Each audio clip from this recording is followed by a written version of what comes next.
first thing, just to bring us back to this amazing reference guide that Julian helped created for us, this really should have everything that LFDCS can do in one spot. And so it's designed to have both the archival desktop version, which is what I showed you the results from, going through all the different data sets, analyzing it there. And then the second half of it also includes the real-time protocols that we use of how to look at the data, what we use to verify what species are present, and that kind of, those two parts. And so the reference guide has all of the programs listed. It starts with an intro, just a basic of, what this program was created for, how we use it, how to use the reference guide. We have an introduction showing kind of the overview of the program itself with the different buttons, what you get when you look at it, those kind of things. So this is meant to be something that you can always go back to and should help guide in a way that should hopefully help you be able to use it on your own. So the installation steps are in here. And I think I may have seen an email right before here where there may be something missing. So if you notice anything as you're going that either would be helpful to have or not, feel free to let us know. This is a live document at the moment still as well. So we're going to be updating it as things happen or as we discover things, and we'll have different versions that can come out. And soon it will be posted on Mark's Robots for Whales website. So the most recent version will be up there and we can make sure you have it. So what, for anyone who has been using LFDCS before, the files that we sent out for the tutorial was the newest version. I'm looking at Nick because we just spent like weeks trying to get installed. So Mark has updated the program and it's a much simpler installation steps. It kind of unpacks everything where it should be. And so it's fantastic. Sorry. And it also has a couple of other updates in there. So if you were operating on an older, and anything before February of this year is older. So I would highly recommend using the new distribution file, installing it, and it is just slightly restructured how the program is on your computer. Back up. Right, before you do that, always back up LFDCS just in case. So I pull everything, like all the files I had, and I put it in a LFDCS backup folder. You can put it on your desktop, but that's always a smart thing anytime you're going to reinstall anything, is to have a backup. I sometimes have 3 backups in different spots just in case, but yes, good practice to get into. So with this new, we call it a distribution file, which basically it's a file that unpacks everything you need to make the program run. And so I guess to start with, to go through this, currently we need a Mac computer, a Mac software with IDL running. And so IDL is the language in which the program has been written in, what Mark has written LFDCS in. It's like MATLAB, but a different language. You can get, if you're through a university, there should be an educational license, so it's not quite as expensive, but if you're government or something like we are, it's a little more pricey. But they do have the ability where you can buy a one-time, like a one-time license. So it's one cost, it's not a yearly thing, but then you don't get the updated program as it comes out like down the road, which seems to be working fine. Yeah, I have one computer that's operating on like IDL 8.3, which is probably 10 years old. Some are working on 8.7, and I don't know what the current IDL is, but that'll also be a thing as we go forward. Is if something breaks, that's something to bring, I would say, to my attention, but to Mark's attention, so we can kind of figure that out. And in terms of Mac operating software, I don't think we've noticed any issues with that. We have some extremely old computers where LFDCS is running, and you're like praying the computer isn't going to die. But so I think it doesn't really matter in terms of that. It's just a Mac operating system. And if you, again, find anything new about that, please let us know, because it'll be good to know as we kind of work with it. So with the installation distribution files that you have, we included a test data set. So there's about 3 hours of acoustic data that you can run through all these programs as a test. We know it'll work. So you can at least play with the program to start with if for some reason you don't have data yet, or you don't can't get it to work on your data set, it's a good starting point. And so the first thing we can do is look at where things live. So if you're new to Macs, this is your start button is the Finder screen. So that's where you'll find all of your programs. There is, if you don't have it here, you can drag any folder over to your left here. So it's kind of like your favorites.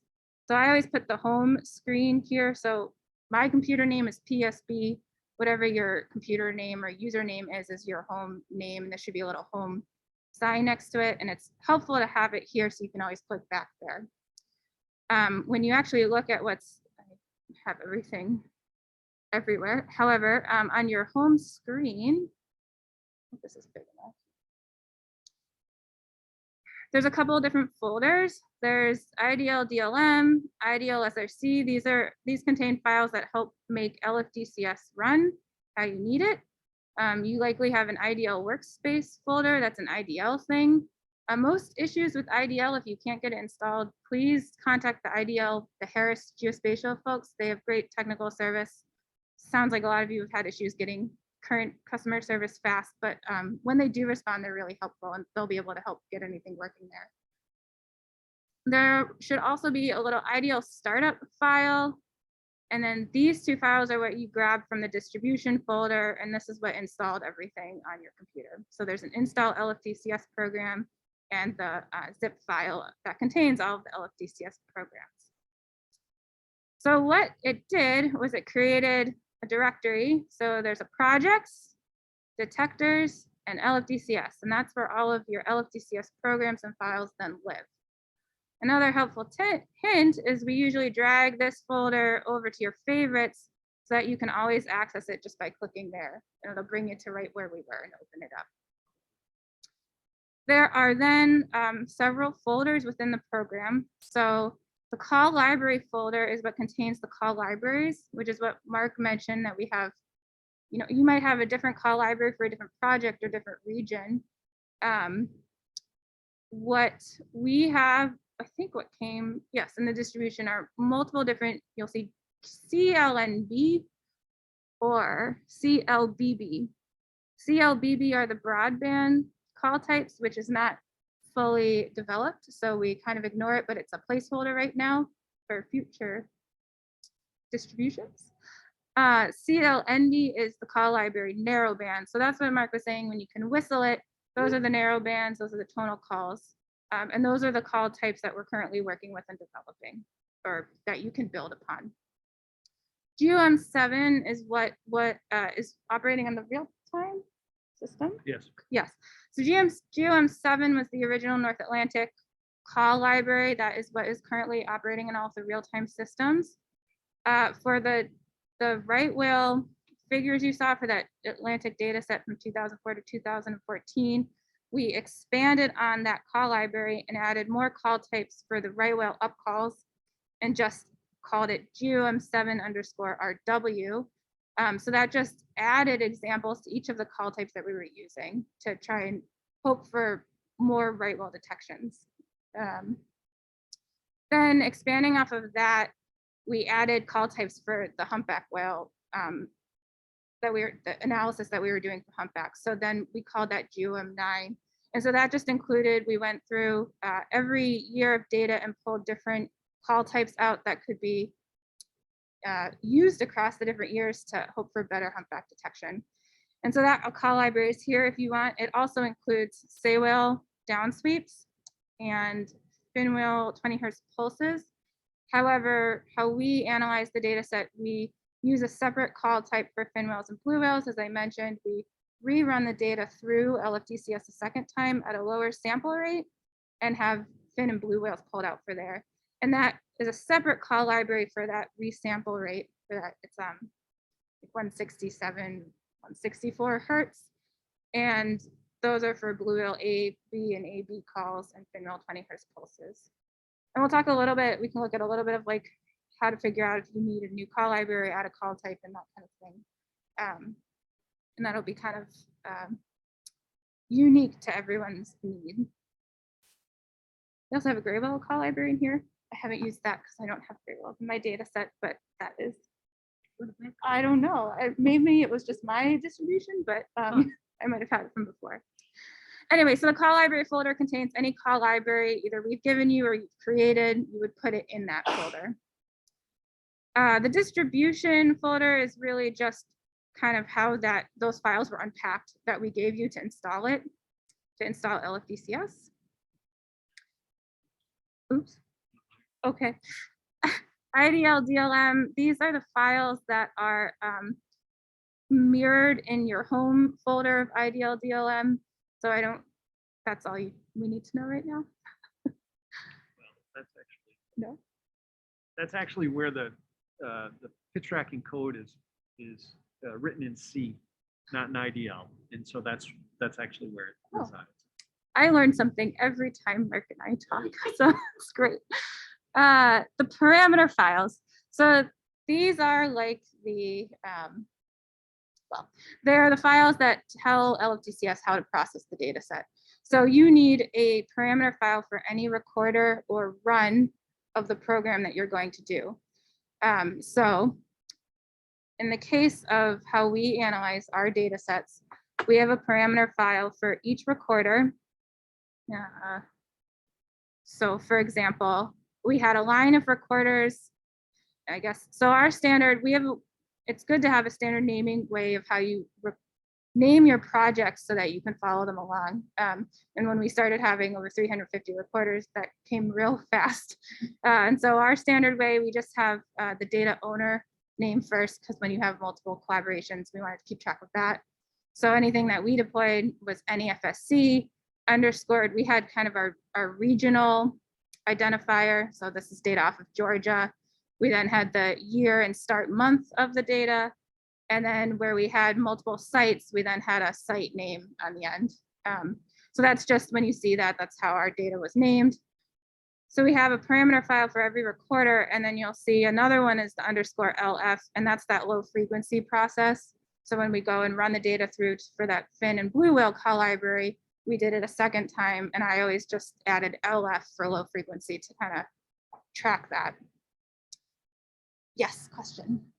I mean, I think you said this before, but you bring all of the different data from the different types of recorders to one sample frequency? Yes. Do you? So the question is, do we bring all of the data from different recorders to one sampling frequency? So for the call library GOM9 for humpback, say, right whales. Yes, those three. We resample all of the data sets to 2 kilohertz. So for that call library, a 2 kilohertz sample rate. So you're looking at, so every data we were looking at was from 0 to 1,000 hertz. But you can, and that was standardized. You can do whatever you want. If you don't want 2,000, you can. Yeah, no, I understand that, but I'm saying you all bring it to the call sample. We standardized it, yeah. And for us to, and when we look at it, it's an easier way to look. It was the best way to get a clear picture too in the spectrogram. So you don't have a whole lot of flexibility once it's processed to adjust the spectrogram. And so for us and for those settings and those species, 2 kilohertz sample rate was really good to be able to easily look at it. And so what again, just, simple things to help if you have a lot you're going through. I would create folders for if you have different projects or different things, just you don't have to, but those are helpful ways to organize your data sets, because you will have one file for every time you run the detector through. And where Mark was saying you could adjust some of the settings, while it's not highly recommended, but you might want to do that and play, I would have a folder where you have a parameter for each of those runs and have some specification so you know what you did, or run number 1, run number 2, so you can kind of track those changes. There are ways you can pull some of the data out from what you put in the parameter file, but it's helpful just to keep it so you can look back that way. And so I'll go after I go through the rest of this folder, I'll go through the parameter file itself to show how we set it up and go through that. The process folder contains all of the programs that make LFDCS run. So these are just all of the different scripts that Mark has that either talk to each other or are part of different programs and different capabilities that you do within LFDCS. So the test data and test data set, these are the exciting new features of the new version of LFDCS. We have in the test data set, there's, oh, maybe I did multiple things here. The raw files here, these are just the raw audio we put in that you can run LFDCS on as a test to make sure it works and can get familiar with it that way. And then when LFDCS runs, you create a processed folder of data. So the spec audio, oh, I haven't even got, okay. I haven't gotten to it yet. It's good to have a standardized name as well that reflects what data you ran for the output, and that will be in a process folder that is separate from your raw acoustic data. So when you run the program, it will create its own version of audio so that you do not need to have your raw audio anymore associated with it. And so it's completely separate, and then you can have those stored, and it also doesn't change your raw audio. So you'll have your output, and that is its standalone version. In doing that, you create as much space as you would if you had whatever sample rate of audio files you have, plus a little more for the LFDCS detection. So lots of hard drives are recommended, and a spreadsheet that tells you what deployment was put onto what hard drive is recommended, and we can go forward from there. Also in here is the tutorial folder, which has those slides. So the whole beginning of the tutorial that Mark went through of how LFDCS works, the inner workings, are in those slides, just so you have them. And we can send any of the things that we've gone through throughout this workshop at a later time. Okay, so let's look at a parameter file. I thought there was, yes. So in your distribution folder, what comes, you may not have all of these parameter files. These are a lot of the ones I've run. However, oh, so you'll have Davis et al. And test data set. So the Davis et al. We put here because these are parameter files that we used in those 2 papers from everything that we showed the results from. So if you want to do the same type of analysis or settings, you have those. Again, I think those settings work really well on an extremely large variety of data sets and areas, so it's a good thing to start with either way. The same settings for the detector are also in the test data set parameter, which is test param. So we'll just open that to look, and we'll get a start on how that goes. Okay, so these are this is a, yes. Oh, thank you. Bigger, that's smart. Oh, yeah. Thank you. Okay. So, yeah. So the top part of this parameter file is really the only space where you're going to change things in general. What I usually do is I just make a copy of like the last parameter I ran and edit the things here as necessary, so you're not changing anything. Everything below here down from detection, file duration, are all of the settings that tell LFDCS how to run and how to do the things Mark explained in the first half of the tutorial. So this is where, again, I would start with this and go from there. And there really shouldn't be too much need to play unless something's really not getting detected. These 2 lines here are the call library file specifications. So you really shouldn't have to do much. Once you have a call library, these are probably going to stay the same, but if you develop a new one or add an additional one, you'll change the name accordingly. So like I would come in and change this to call library GOM9, and you just want to make sure that the path is correct. So in Mac language, for those new to Macs, every time there's a dash, that's if you were to go into your file finder and find the program and you want to direct it to that file or folder that you're going to. And so that's just why these paths are long. Okay, and the other thing is when you first download this, it probably didn't say PSB, it probably said Mark. So you want to come in anytime there's a path and make sure you change your username to your name, your computer name. So I came in and I changed Mark to PSB because that's the name of my login username. Okay. So in the parameter file on the top, this is again where you're mainly going to make changes. The experiment is just metadata. That's a name for you to follow what you're analyzing. I typically make it the same name as whatever my data set is. So like before, I would probably do NEFSC, you know, blah, blah, blah, technical term. Then the in directory, this is the direct, the path to your raw audio data. So what you're going to process. You want to direct it to the folder that contains all of the folders with the raw acoustic data for that one deployment. So if you have your data in DAV folders, that's fine. You direct it to the parent directory of all the DAV folders and it'll run through each of those. You don't have to have them all in one open folder. The out directory is where you want that data, the output to go. And again, these names, I would recommend the out directory to be something more followable, remember. The start date is, it's the date at which, I can't find my words right now.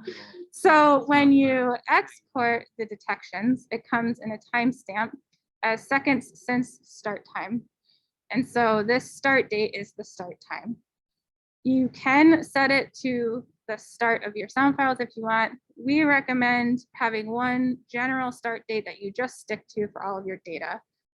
Whether it's January 1st, 1970, I think I did January 1st, 2006 or something earlier, something that's just before the start of your sound files. So if you have this one general date, that's great. You don't have to worry about it because you won't have anything before 1970. The platform type is also metadata, just describing the platform type right there. Yes. So whether it's a more buoy, sometimes you might have a Maru or a glider. That's just metadata. It shouldn't matter what you put there. That's correct. Platform ID is also metadata. So whatever you need for your following what platform you used or what recorder serial ID, it can be, you know, whatever that is. Instrument type, there's a couple ways to fill in the parameter file. I'm going to fill it in as if the instrument type is metadata. So whatever your recorder is, Maru, soundtrack, AMAR, you can put anything there. Instrument ID, that's the channel number. So if you have multi-channel data, in this case, we had multi-channel pop-up data. And so different sites went to different channels and we had them in multi-channel so we could look at all of the sites at once. This told us we wanted to look at channel 6 in the multi-channel data. And so it would run it on that channel. Typically, if you're in single channel data, you'll just say channel 1. So I assume many is just going to be channel 1. The file extension is whatever the extension is on the sound files themselves. So .wav, .aif, whatever the actual extension is. And that is what allows LFDCS to also go into your folder and only pull those files into reading. So if you have other types of files in there, that's fine if your file extension is put in correctly. The file format specifies how to read that audio file. So there are several different helper files, and these are all, again, in the reference guide, so it should show you a list of different options. In general, I believe it's WAV 16-bit will be the file format WAV. So because we had so many different types of recorders, even different years or different people from different, the same type of recorder from different projects had different audio formats. So we might have like WAV 24-bit, or it was kind of a mess. So there's different file format reader files that Mark has written to help those. But for the majority of us and in general, it should be fine just having WAV or AIF, or I think the others are listed in the guide. If for some reason you try processing, I believe some of the recorder files where this is the main issue are orals. There have been different years have had different types of formats. And so that's usually a marked question if you run into errors multiple times that way. And he can hopefully help write something that will help read it into IDL. The file date spec is how to pull the date and time out of your sound file name. So you just give it the formula of what it looks like, and it should be what's in the sound file. So if you have year, month, day, hour, minute, seconds, you would specify it. If you had a 2-digit year and without any separations, it would be like that. You just want to copy it similar to how you do in Raven if you were to tell it how to read the sound file, date and time from the file. The originator, I believe we say to put, who the data is from, or I usually put who is running LFDCS here because then you know if something went wrong, or I don't know, maybe someone you wanted to check over, who ran it or had any questions, you can come back there. Location is so originator and location are metadata. So it's just for you. It doesn't change how the detector runs. Location can be where the data is from, or whatever you need to know the location of the data. I believe we discovered you do not want commas in either of these or any of the metadata really. I would not use commas. And actually that's for in-directory and out-directory pathways. Not having spaces is really helpful. So always put like an underscore or a dash, or, and not a slash. So nothing that would break up the path to help find that. I'm sure run into great errors. The file duration is how large the output of the file will be. So typically we have 900 here. It's a 15-minute file length. I think doesn't really matter. It's kind of, but we wouldn't go too large. So 900 to 1800 is usually a good file size. So the frame, overlap, and smooth, these are what Mark was talking about of how that spectrogram output looks. And so these are where you can technically play. We've really found for these parameters, this kind of produces the best output and spectrogram to look at. And the other thing we don't have here is the resample rate.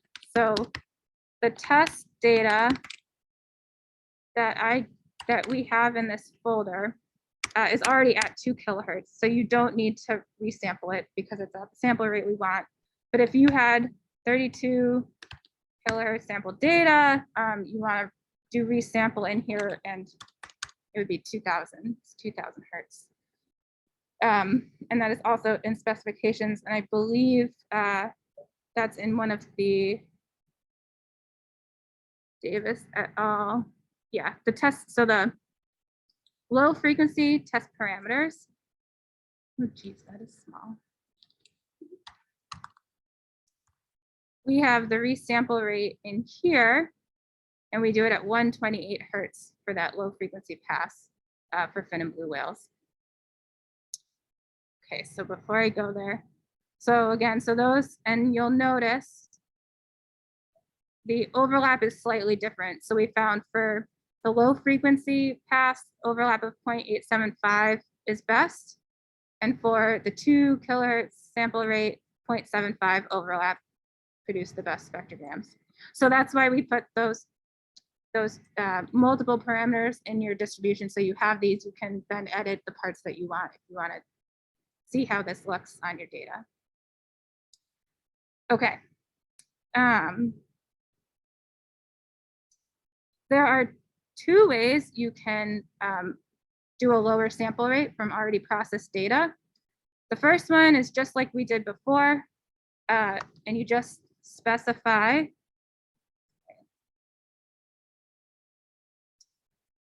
the resample rate, but you're still giving raw audio files in your in-directory and all the other specifications, your file date specs, the file extensions, file formats. So you'd fill out everything like you did before and give a 128 resample rate. So that's 128 hertz. So we're looking at 64 Yeah, 64 hertz. And with the low frequency run, we have changed the call library to be the CLNB GOMLF _ blue. And that _ blue one is the call library. We added blue whale call types to our fin whale call library. So we get both in there. Just the blue was an added verification of the added species. Okay. Example of where you change the sampling rate to better resolve. Yes, this is an example of where we changed the sample rate to better see blue whale calls and detect them. At 2 kilohertz sample rate, you can't see blue whales. I don't think they would be detected at all because they're too low and you just want to be able to pull them out of the data. And yes, we'll leave it at that for now. The other way, just to show you so many wonderful ways to get there, the other way you can reprocess data at a lower sample rate is by using already processed LFDCS output. So this is if you already ran through the data at 2 kilohertz, you have that spec audio folder somewhere. You would then just have your in directory file path be to that spec audio folder. And then the things that would change is your instrument type changes to spec audio. So that's where it says I'm looking for spec audio output, not wave files. Or We'll explain what spec audio is. I didn't do that, did No, I? not yet. Oh dear. Okay. We're getting there. And in this case, your instrument ID is 0. And that's, again, here you come to your resample rate and you say where you want to resample at a lower sample rate. So remembering that this current output was at 2 kilohertz. Okay.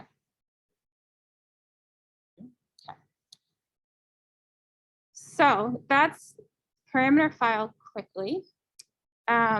What I was going to show is when we run it. So everything is run through the terminal. If you don't have it already here, you can find the terminal in your Finder window, Applications, and Utilities. Am I blind? Yes, okay. So you can find it there. I would drag it to your docking menu if you're going to be doing this a lot. And so once you're in your terminal, this is where you're going to tell everything to LFDCS. I recommend, because it is all operational through the terminal, having a code file. Oh, beautiful. I should do this all the time. So what I do is, because you're going to be going back and forth, you might be running through different things, you might be looking at different things. It's a lot of code to remember. I typically have a code file, like a simple text file on the desktop, where I have all the main programs I run through. And then you can just change the pathways for whatever you're going to look at. So it's faster. You don't have to remember everything all the time. I would highly recommend having one. So what I did here was just an example of some of the things you might run through. The first time, every time you're going to run something, is you need to direct LFDCS to open up in that process folder. So that's in where we had LFDCS, our program folder that you now have on your computer. It directs it into this process folder, which contains all of those programs that make LFDCS do its magic.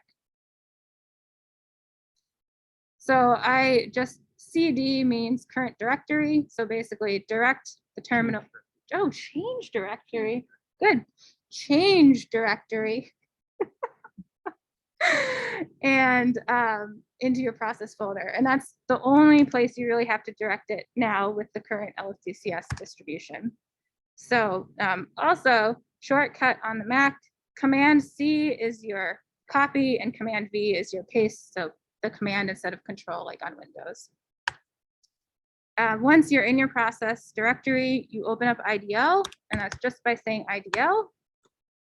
And it should tell you it's working with, I always get the program caused arithmetic error. It's fine to ignore. I don't know what it means. Never seen that. Oh, I've gotten it all the time and I've had no issue, but okay. So, oh, I meant to. I do have one for the test data set, but I guess I forgot to put it in here. Okay, so.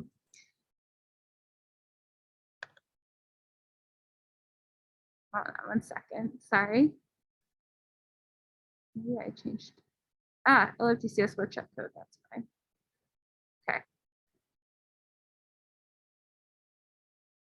So you can format it however you want. I often find it helpful to actually do it by species.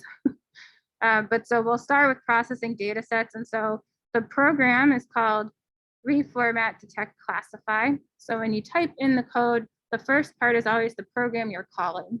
And so this is the one that processes the acoustic files that you're going to run. You then just have to direct it to the parameter file that you are calling. So in the case of what we're going to show for the test data set, we're going from the process folder up one into param files. So that's what the ... is for. And then we're going to go into the test.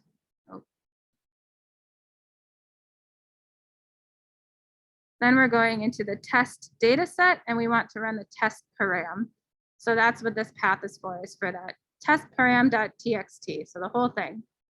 And it has to be in quotes because your quotes are your pathways. So I just copy that. The IDL caret means you successfully started IDL in your terminal. You put it in and it'll ask you if you're sure you want to record the data to netcdf.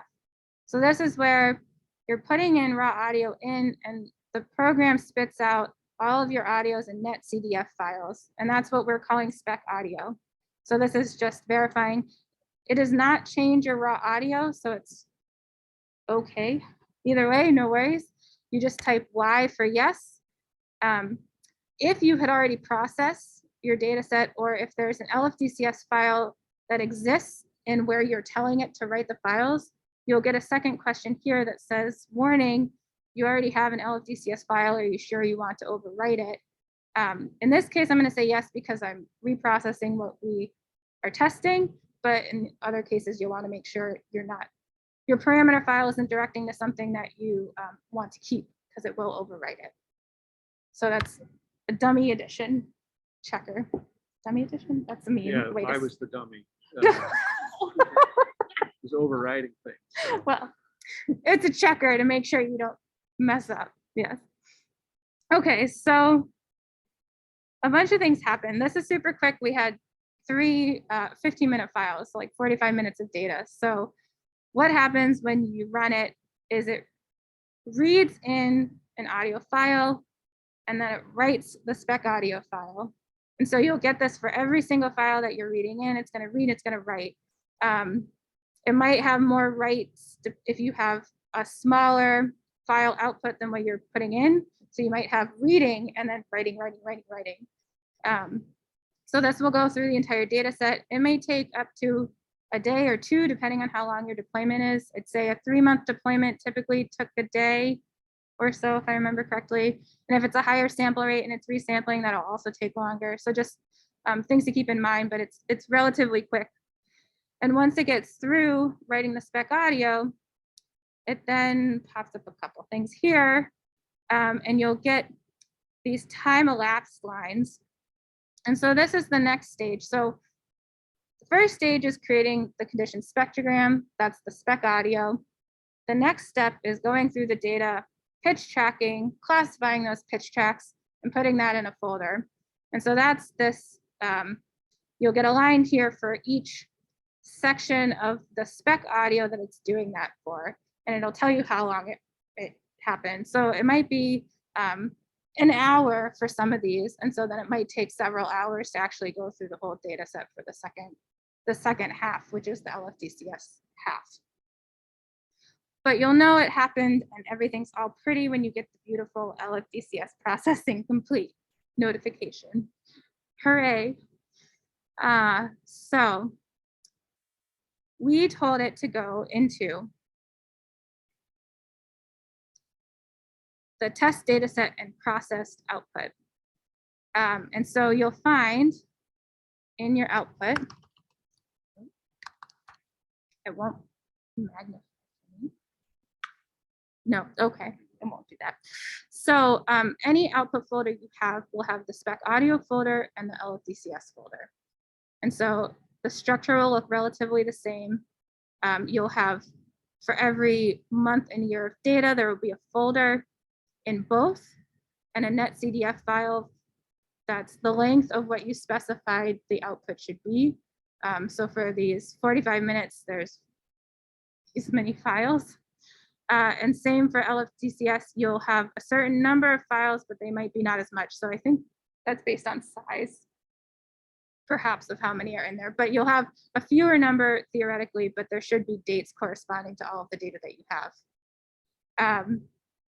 There's a recorder index file .nc in the spec audio and an LFDCS file index file in your LFDCS folder. And as well, in your LFDCS folder will be a copy of the call libraries that were run. So this is where, when you create a call library, I find it helpful to add the name of the call library at the end of these files in your folder, because then when it copies it into your output, it's very clearly labeled there. Otherwise, it just says call library with the ending, which is fine. You can go in and manage it, and we'll look at how to do that. But this is a very quick way to know what call library you ran without having to go back in and things. Okay. So that's processing. Yep. Yeah. Just one addition. So the spec audio files have the audio. It might be the raw audio, but if you resampled, it's the resampled audio, and it has spectrograms. So those files are going to be bigger than your raw data. They should be twice as big as your raw data. And so when Jen's about to show you how to look at the data, when you see spectrograms come up, they're being pulled from the spec audio. They've already been processed. So they're not being built on the fly, which is not very, it uses up a lot of file space, but it makes the programs run a lot quicker. And then the LFDCS has all of the pitch tracking data and the attributes and all the classification. That's it. That's great. Okay, so so then to browse them, to look at the detections, to actually call them up, then that program is called Browse Auto Detections. And there's a bunch of different things you can put in here. What we can first do is actually just look at all of the detections. And so you say Browse Auto Detections, and then you direct it to the output folder. It can be the parent one. It should, from there, look for the LFDCS folder and the file index. And so you're all set. There's a lot of different parameters you can add here, which in the reference guide we've listed. And we can just look real quick.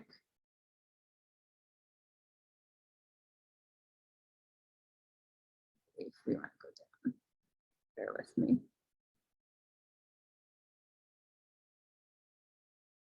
And the table of contents does have a, I could have done that. That should be my go-to. Okay, so here, so for each program, we've given kind of an explanation of what it does, shown the code you run, and on the right side where we have commands, these are all additional commands you can add to either clarify or narrow it down or verify different things. So for example, for the one we just showed of how to process data sets, if you've already run the data and maybe, I don't know, something, you got an error in the LFDCS portion or something, but you ran all the spec audio and it's created, you don't have to do that whole thing again. So you could run the command line and add no convert. And that means don't do the spec audio, just start at the LFDCS creation portion. And same with no LFDCS. If you already have an or for whatever reason you only want spec audio run, you can add no LFDCS to that command line, and then it won't do that second half of the processing. So for all of these programs, we've added the different commands you can add to maybe adapt it or change it a little bit. So please refer to this for that. And we've given examples of what the terminal should look like, provided it what's successful, and all of those things.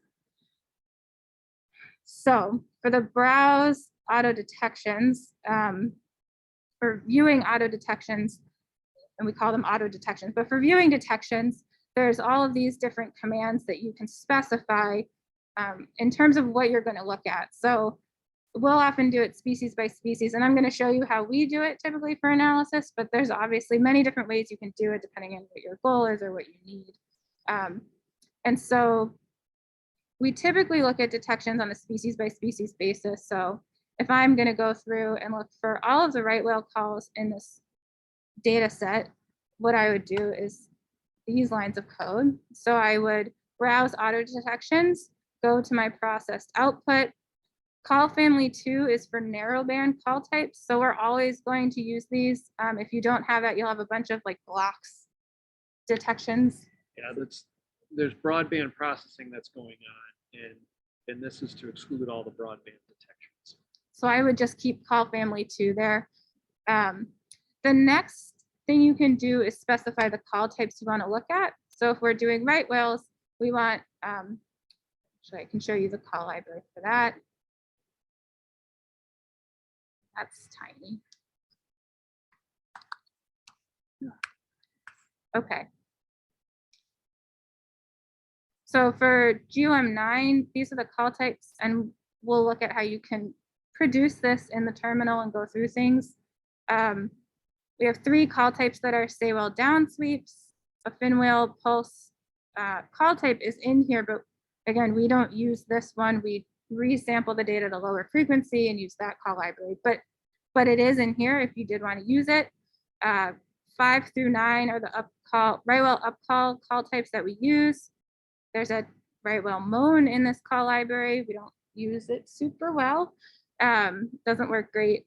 There's the humpback whale call types. And then we actually, in this call library, included hard drive noise. So for a lot of our older recorders, they produced this hard drive spin up sound, and that always tripped up the detector. And so this helped eliminate a lot of the false detections for that. So you can do things like that. I know in Newfoundland, they created call types for air guns to try and get rid of some of the seismic surveying noise going on. So you can add this kind of thing in your call library to help reduce false detections. Okay, so here is where you specify the call types. You can either list each one out individually, so we can go 5, 6, 7, 8, 9, separated by commas in the brackets, or you can do a range with a colon. So 5 through 9, it's the same thing. So this is where the Mahalanobis distance comes into play to eliminate looking through everything. For right whales, sei whales, humpback whales, and fin whales, we use a maximum Mahalanobis distance of 3. And again, this is in our analyses how we've created the protocols. For blue whales, we actually use a maximum Mahalanobis distance of 5. And this is in the reference guide too. We give kind of like how we've done things in the settings we look at and use. And so we found that blue whales didn't pick up a lot of junk, and do not have a lot of false detections, and expanding the Mahalanobis distance 5 allowed us to actually capture the presence much better. Otherwise, we were missing a lot. And so it didn't really increase our analysis time. In fact, they were the quickest species of all of our data sets. The classify button allows you to have the manual species or classification buttons. And so that's what we'll look at. So, and what those do is, for how we do it, is we had a correct button, an incorrect button, an unknown button, and an unclassified button. So as you're going through detections, you can mark them with those buttons. And that's the way we kind of set things up. And so there's a lot of other things you can add. What I do is I would have the additional things I might use often below. So if you ever wanted to then use that code, you could just add that to the line and have everything ready. So we'll start with these. So we're looking at right whale up calls with a maximum Honolulu distance of 3, and we want buttons to be able to mark whether or not the calls are correct. Okay. So this is our browse auto detections program. Let me just get this in a nice orientation. So it opens up to the first detection in your specifications in the code. So this is the first up call that is a maximum Honolulu distance of 3. There are a lot of navigations, so you'll have a colored pitch track on the highlighted detection. So that is your current detection. If there are many other calls or pitch tracks around, any other ones, you'll see them, but they'll be white. And the highlighted pitch track is colored in the amplitude. So that scale that Mark showed before, the blues are your lower amplitude and the reds are the louder calls, amplitudes.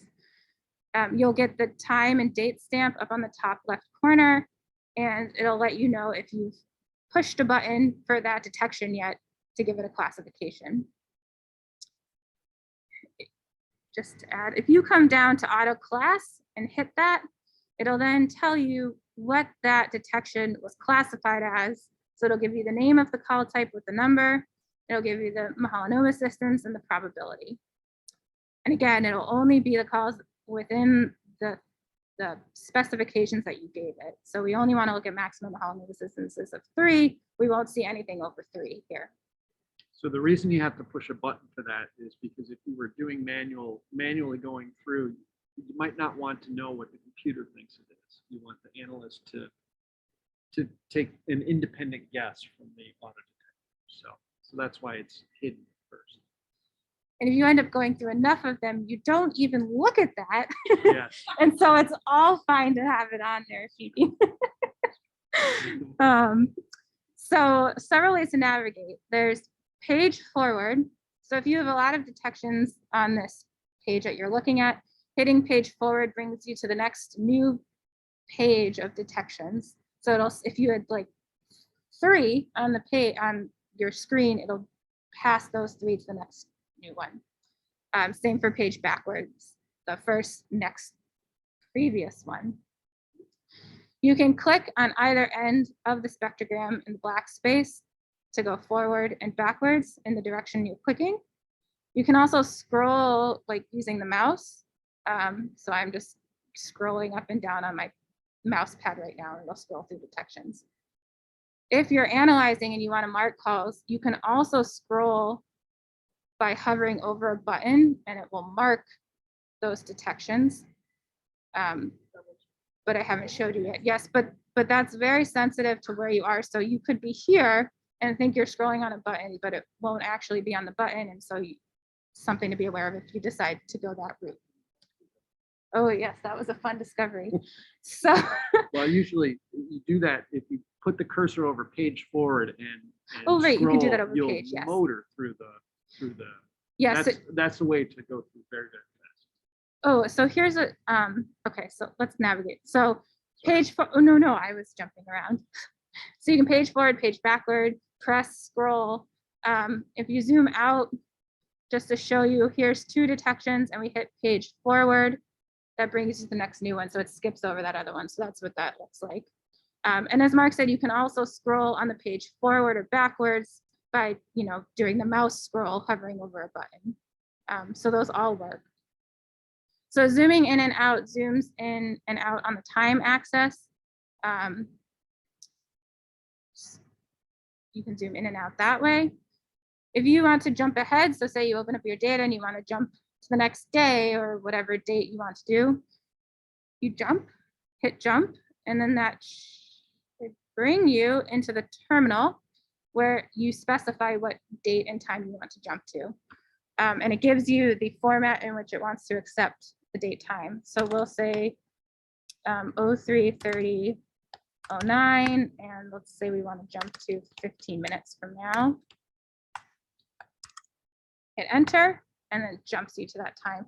And it'll jump to the first detection after that time. So you'll notice it's at 00:19. So we didn't have anything at 15 minutes, so we're at 19. Volume and speed. So I would recommend first playing a sound before you play with that. Anytime you open the window, it defaults to volume and speed of 1. When you hit play, it will play the pitch track that's highlighted, padded by like a second or two on either side. You can play a range, and that is where you could play the whole spectrogram. So if you hit play range, you click where you want to start the playback and click where you want to end the playback, and it'll play that. You'll notice there's no bar, so you either have to make sure you've already heard it or wait until it's done. And just be careful, because I've hit play range and then my first click was like here and I didn't realize it, and then I clicked here, and if you're zoomed out, you have to wait the 10 minutes until it's played the whole file, and then you'll be Sorry. no Sorry. this is not criticizing you. No, no. These are the tricks and trades of the game. Sometimes if you didn't have the volume adjusted appropriately, you might not know when it's ready. And like I've been like, oh my God, when is it going to stop? Am I doing something wrong? One way to get around that is you could, it's done playing if you can jump forward or backwards. So it's frozen while it's playing, and then as soon as you can actually jump around, that's when it actually is done playing. You can adjust the frequency range, so you can zoom up from the bottom, and when you hit that, the terminal will pop up asking what you want your maximum frequency range is. It's in hertz, so if you want to go up to 600, hit that, and it, like I said, that you don't have a lot of flexibility in the spectrogram viewing, so it's kind of a seeing what looks best. Sometimes you have to zoom in really good there. So I typically just stick to 2,000 and zoomed at a nice range for 1,000. Thank you. And zoomed in to whatever works for you to be able to see what's going on. The toggle tracks will toggle on and off the pitch track. So this is helpful a lot of times if you think there might be a call there, but the pitch track's blocking it. So I like to play with that a lot. And sometimes it's helpful if you're going through a lot of data to even have the pitch tracks off until you get to a call of interest, and just make sure that pitch track is actually pitch tracking the call. It should be in the middle of your screen, but sometimes things are different. So that's depending on your need. You can make a clip. So often we'll have unknown calls and you want to send that to someone. So you can clip right from LFDCS. So you hit clip and you start where you want the clip to start and click where you want to end. It'll show you your bounds, and then it brings you to your terminal to ask if you want to save at normal volume or speed, so what the raw audio is, or what you're currently listening to. So if you have really quiet data and you've had to increase your volume to 10 or 15 just to hear it, I would do the same currently selected volume or speed. So you would hit S. So this tells you anytime you see the parentheses, that's the key to hit for the command that it's asking for. So either normal or selected, and then you have to name the WAV file. So we'll say test example. Often I've clicked something by mistake and I want to delete it, so I'll just say delete. But if you don't want to delete it, if you actually want this clip, make sure you add WAV so that it actually creates a WAV file. And then you hit enter. And that goes, you'll find that in your process directory. So anytime if you've created something in here and haven't specified where to put it, remember you opened this program in your process directory, so that's where everything's going to be. So we can go to your folder, go to LFDCS, and I have so much open.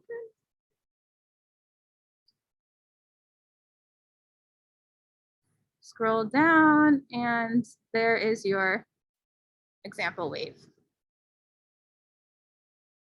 If you do a lot of clipping, I recommend making a clipping folder. / test example .wave, and it'll put it in the clip folder. Just to keep things clean. Oh, we're almost there. Autoplay, if you want the pitch track to play when you first come at, so say you want to listen to everything, you can hit autoplay, and as you go, it'll play it when you land there, and then you can, play it again or go to the next one and it'll play it. To turn that off, just hit autoplay again. And I didn't actually do volume and speed. So if you need to increase your volume or speed, hit volume or speed, volume speed button. And it's taking a while to. And it'll pop up in your terminal. So again, anytime there's something to change or settings, if you don't see it on your window, it's in the terminal window. So the first thing it asks is for the volume. So you can say, I would start small, so you don't blow your eardrums out, but I usually start going up by increments of 1. And then this is your speed. So like any, playback speed rate. I often like to verify up calls with a speed of 2. So that really helps between noise and biological often. So I do speed of 4, right? you could do speed of It's 4. It's whatever. Yeah, whatever ends up Whatever working. puts it in your sweet spot. I had an intern that did 5 and I couldn't hear anything. He was like, don't you hear it? I was like, no, but it worked. So Young ears. yeah, young. So that's kind of all of the navigation in terms of forward and backwards. The next big thing are just the buttons. So you'll see the manual classification for this pitch track is currently unclassified. If we're going through and you hit correct, that looks good to me. That's an up call. That's what I'm looking for. It jumps to the next pitch track. And if you go back, oh, hold on. It works. But this is a good, I don't think I was in the box. I think I opened the window. Anyway, so if you go back, sometimes it's good to verify that what you marked is correct. And I actually often do this a lot if we're doing daily presence. You go through a lot of incorrect detections, and then when I find a correct one, I want to make sure that what is correct was marked correct. So I'll go back quickly and just make sure. Depends on how much you're using the output of the detections. But these classifications, the correct classifications, incorrect classification markings are coded and kept with that detection. So when you export the detections, you can have that information saved. Say you marked it wrong. So I don't actually think this is correct.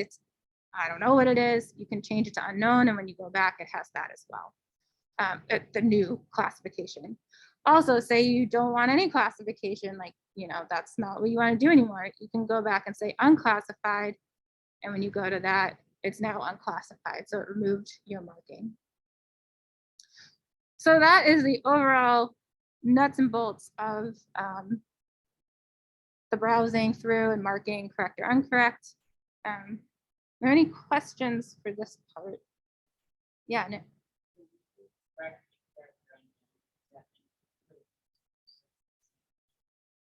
Does it what? So you like press the button, correct, now you can't hold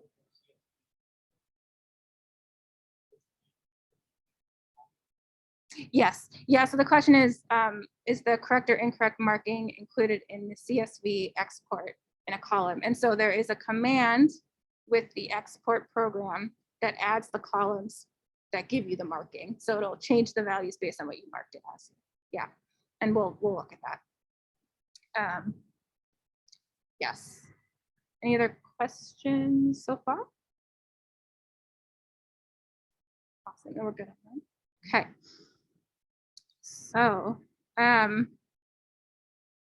next thing maybe we'll do is look at the export program. So just what Nick asked about. And so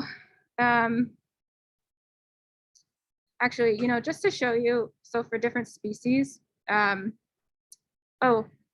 multiple things to show you. Okay, so let's say you already went through all of your data, you marked correct or incorrect, maybe an student or other analyst went through and you want to go back and check through all of the correct detections real quick. and either verify them or make sure everything was marked. This select manual species command says only show me calls that were marked with those codes. So these codes are in the reference guide as well as, let me show you both places. So in the reference guide, these are the codes that you're calling. And so in our case, we're calling the call type code. So you'll see there's a species code, call type code. And we've created a species for, oh. So let me start over. So in the species column, we've created the correct or incorrect and unclassified species. And that's basically how we've made it so that you can just have a button that says unknown or incorrect and so on and so forth. So these codes are also in a file in your LFDCS program folder, which we'll get to.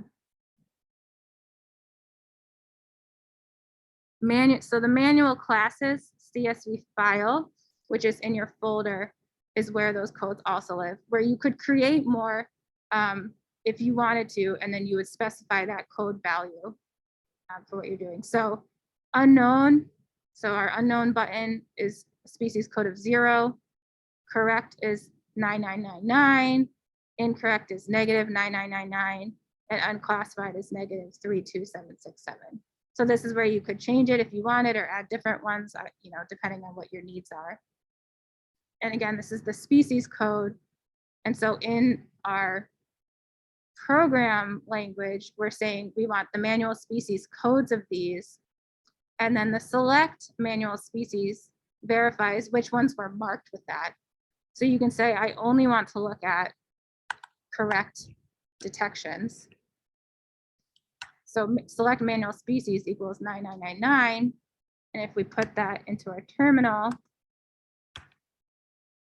it will only show you correct detections. So we just marked a couple. So that's all you'll see. So that's a really good way if you're going through a ton of false detections. You don't have to go back through them. You can just look at what you marked as correct or unknown, depending on, if you have someone who's new and analyzing it, that's a good way to then go and review those things together. And that's often how we do that. Okay. So the next part is exporting. We've got 20 minutes, that's great.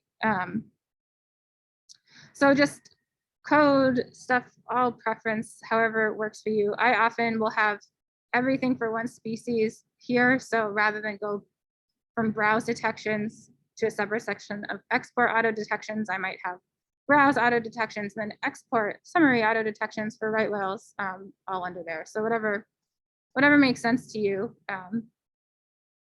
There are two different types of export programs. So one is an export summary auto detections where you get bins, summary number of detections per bin you've specified. So it's an output CSV file that tells you how many detections of the call types you're interested in were in a number of times. Oh my God, that was a horrible explanation, but we'll look at it and it'll be better. But so for example, if you want to look at how many detections per day were of right whales for a data set, it will export a sheet if you use export summary auto detections, where you get a row for every day of data and how many detections occurred for each day. It also then tells you how many detections of each call type were in there. So you could technically do multiple species, or you could do one species, whatever is what your goal is. You can specify, you can do it in 15-minute bins, you could do hourly bins. So you can specify the summary bin you want in those sheets. The other export program is export auto detections, so no summary in there. And that is where you'll get every single detection spit out with all of the different parameters and values. And we'll look at those of what it shows you for each individual detection in the specifications that you've given it. So for all of these things, you can get a blanket output of everything, but often we want more specific things. And so you can do that in all of these programs in the code.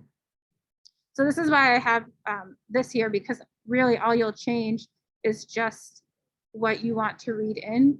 So for export summary auto detections program, you'll give it the pathway to the LFDCS process folder of data you want to pull the information out of.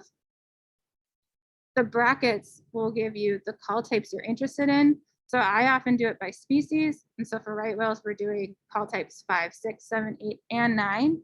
If this was sei whales, you might do 1, 2, 3, so on and so forth. The next path is the file name that you want this sheet to be put in. If you don't specify a path, it'll go into your process folder. So you can do that, but I find it easier to just make a path of where you want them to go. And so I've created a folder on the desktop with detection sheets, and just we'll put anything in there. And the last part is the name of the sheet you want with .csv. You can specify the Mahalo distance. So often how we do it is we'll export these summary detection sheets and use those as our analysis sheets. So we'll then add columns where we have the manual verification of whether or not we actually found species that day. So that's why the max Mahalo distance of 3 is there. And then you give the start and end dates of where you want the detection output to start and end. And so this is actually really important, because if you don't specify an end date, it'll keep trying to write the sheet forever and ever and ever and ever and ever. And it's great. So end dates are good.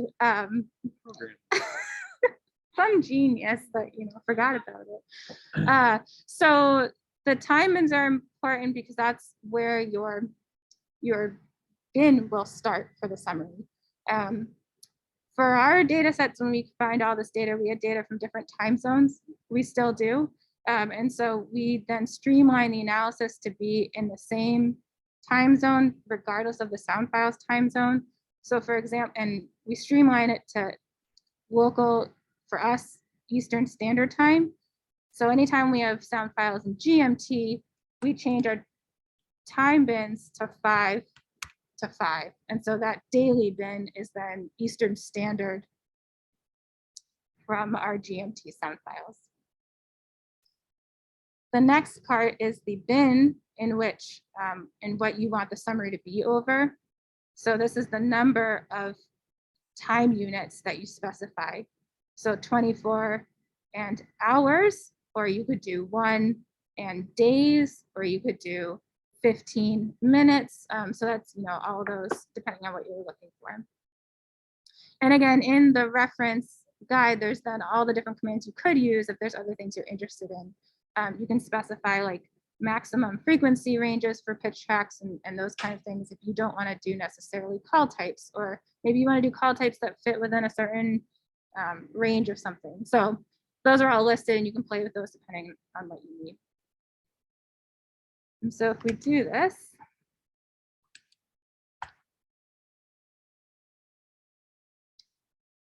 what's really exciting is it now tells you if there are no auto detections available.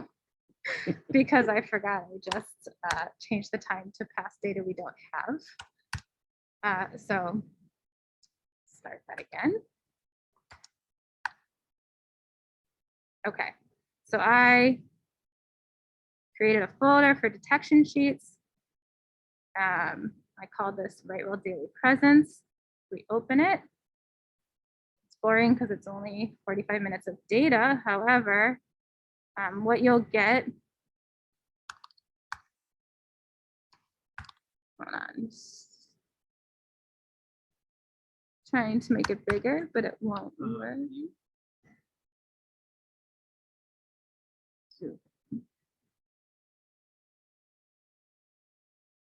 Nice. Okay. So for all of these sheets, either in the summary or the auto detection sheet, and we'll see that one next, the first top of the data is metadata. And so it'll give you some of the metadata from what you would have put in your parameter file. So this is where what you say the experiment name is, it will repeat here. So that's hard encoded into your output. Same with the location, the originator, the platform, the instrument, the interval must be That's the 24 what we've hours. given it. So the interval specifies what bin you've summarized over here. And then the maximum Mahalanobis distance, that's what we've told it to export. So that's what you know is in the sheet is that's the maximum. It then tells you what each value for the columns are here. And so let me just. And so it gives you, so the length of the header data will change depending on what call types you've exported. So just keep that in mind. If you're writing code to read everything in and skip sheets or skip rows in the sheets, depending on the species and what you're doing, it'll be different. So like if you only had one call type in here, this start date would start up, like row 15, just to keep that in mind. So it'll list the columns and describe them, because here you'll get the call type number, but if you don't remember what that is, it actually is foolproof to tell you what that is here, with the short description of what you've called in that call library, what we've described it, depending on the call library that you're using. Yes. So, you only process like 45 minutes. Yes. Yep. So is that 33 equal calls and a visual amount? Is there there that's not a comment? So the question is the fact that we only have 33 calls in 45 minutes a lot. This data set, You this- did the test data set? yeah, That's not 45 minutes long. It's several hours. did I give some? Oh, think so. did you make the file bigger? Yes. Did I? Yes. I was wrong. It's not 45 minutes. I think it's 3 hours of data. So no, Longer. that's That's longer. No, Oh. no, you're right. It's not a, well, so and this test data is actually, this is from the DCLDE conference test data set from 2013, which was picked out to show right well up calls to be able to help build detectors. So it's heavy in right well up calls. And there's humpbacks present too. So I'm sure some of those are in here. Because remember, this is not only correct detections. This is just raw output of yes, how many detections are there, with a maximum Mahalanobis distance of 3. So I would say for this data set, no, that's not rare. And depending on where your data is from, if it's loud, you'll get a lot of detections in a day. I mean, we have some data sets that have thousands of detections in a day. It just depends on the species call types you're looking for and the data set itself. But this would be great because you'd start looking, and for our purposes where we do daily presence, you get detections in the first couple of minutes, and it's great. You can move on to the next day. Okay, so it gives you for each call type column the number of detections that fall in that call type in that time bin, and then the end is the summary of the total number of detections from all the call types you put in there for that time bin. Sorry, and the start date, start time, and end date, end time for that time bin. So if you are doing a time zone shift, this helps verify what falls into that bin where you set your bounds. Okay, it's always a lot of words. So just to show also, if you did 15 minutes, we can do the same thing. And here I specified from 0 o'clock to 3 o'clock for our 3 or more hours of data. But it doesn't have to be the whole data set. Obviously, you can do whatever you want. So again, some export summary auto detections, the output file you want to get the detection information from, the call types you want, the file name and path you want to put it in, maximum Mahalanobis distance. We can change this to 5 just to show you. You can change it to whatever you want.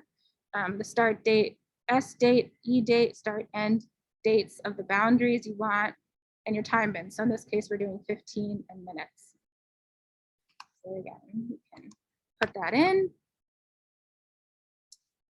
And I rename this to 15 min. So whatever makes sense to you, but if you have the same name as something you wrote before, make sure you change the name or else it'll overwrite it. So that would stink. And it won't tell you, yeah. So this is to show you the 15 minutes. So it'll make it bigger.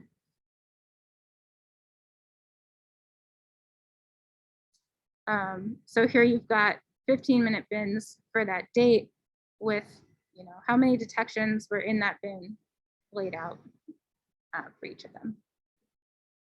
Okay. The next output program is the export auto detections. And this is where you'll get 1 row per pitch track and within the specifications you give it. So we can do the same thing we did before where we direct it to the process data set. We want call types 5 through 9. We want it to go here. I just said you can say all auto detection, whatever makes sense for your output file. And we'll just start with this so I can show you the differences in all of them.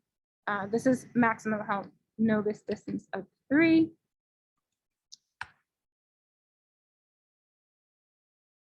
And all auto detections. Okay, so this is where the header data is helpful because it tells you what each column means. Okay. So again, the metadata from the parameter file, the study or experiment, I believe it's called in the parameter file, location, originator, platform, instrument. You then have in column 1, the call type, and it'll list the call types you've exported, so you'll know everything that you put in that file. Column 2 is the detection start time, and this is where it tells you what you set in your parameter files, the start time. So if you change that, if that's how you want to do it, it will tell you what you put in as your start time. And so you'll see that's a lot of seconds since 1970. Column 3 is the detection end time in seconds since your start time. Column 4 is the duration of seconds for that pitch track. So again, this is describing the pitch track individually. Column 5 is your minimum frequency. So where the bottom of that pitch track is, the lowest frequency of it, and maximum frequency is column 6 in hertz. Column, duration, start, end. Column 7 is bandwidth. Column 8 is amplitude. And column 9 is the Mahalanobis distance. So remember, we specified to only do a maximum Mahalanobis distance of 3, and it tells you there what you put in. All of these columns, I believe you can specify in your terminal code of if you want to do above or below or maximum, minimum, so you can minimize what you're putting in this file, if that's what you're interested in. Okay, so a couple handy tips. So to bring back the classifications of correct or incorrect, or however you're doing your analysis, what you would do is add the /manual code. And so we'll just change this. And so I'll show you what that looks like. And so that's after you've done analysis and you want to you could pull it in that way to know, what's correct, what's not. Go to manual.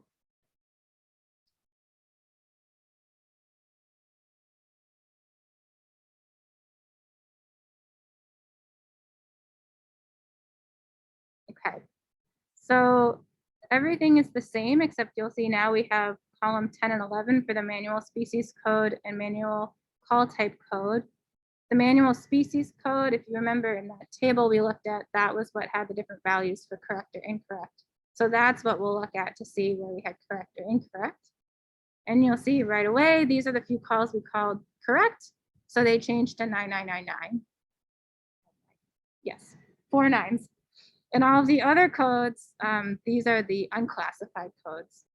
So if we had incorrect or unknowns, those would change accordingly. You have 0 and -9999s in here as well. The one other last trick I'll show as well is you can add text date. So if the second since start date are too grueling, and let's just show also if we change the Mahalanobis distance to 5, just so you can see that. And I'll often, if you do things like that, sometimes you might want multiple sheets with different Mahalanobis distances. I would just say, I would specify it in here so you don't lose track.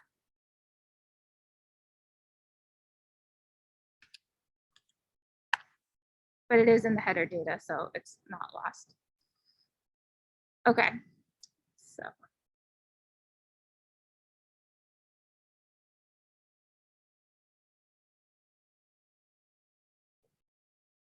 So now we have, instead of a S date, start date, end date of seconds since, we have a column 2, which has the detection start date time. So this is the actual date and time from your sound files. And then your third column is the duration. No, detection start fractional seconds. Sorry. So that just is another, depending on your preference, if you want that versus seconds since. But just note, you don't have a start and end time, you just have the start time, and then can calculate the seconds from the duration for the end time. And then you'll notice the Mahalanobis distance changed to less than or equal to 5, so that does change from there. And then you'll have higher Mahalanobis distance call types here. Okay, I think that, yes. Hanson's written code to convert this into a Raven. Yes, I have two, yeah, we both, so we have code, Hanson Johnson at Dalhousie has written it, I've written code too, to convert these into Raven selection tables. So sometimes that might be useful if you only have one IDL license and you want to process everything, you can convert your export table into a Raven selection table and open them up in there. So that is an option.